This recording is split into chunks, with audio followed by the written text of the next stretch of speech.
Hey, go check out this mini fish. Sometimes I agree with him, sometimes I don't. But go check out this Who Seeth Us, Ezekiel. And this Council of Nine, there's a whole backstory. Really weird stuff. Weird, bad stuff.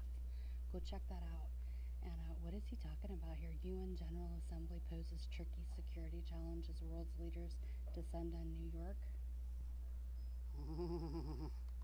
The past couple days, there's been several things actually that have pointed out to us here who we're dealing with when it pertains to both the UN and the 70 nations and all these things. I was looking at these articles the last couple days about all the world leaders descending on New York, right? They descend, you know what I'm saying? I mean, this is what I'm seeing like over and over again this week. The 600 meetings that they're having, these 200 leaders, right?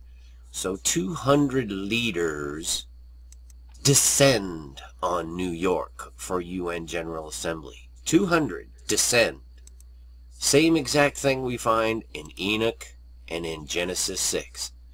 Enoch 6 and Genesis 6. In fact, Enoch chapter 6, verse 6.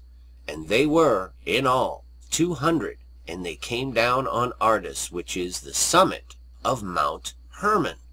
And they called the mountain Hermon because on it they swore and bound one another with curses, with oaths. Okay, they made oaths with each other. On Mount Hermon, 200 leaders descend on New York for 600 meetings, right? 600 meetings in a world of conflict.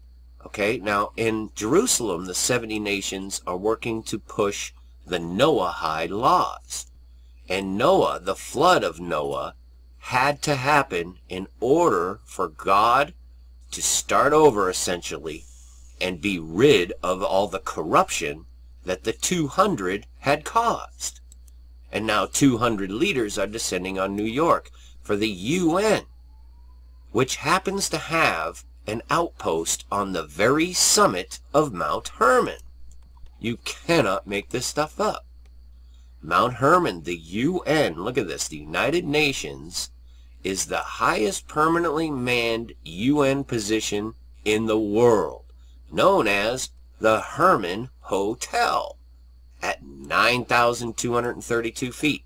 This is what is at the very top of Mount Hermon, is a UN outpost, where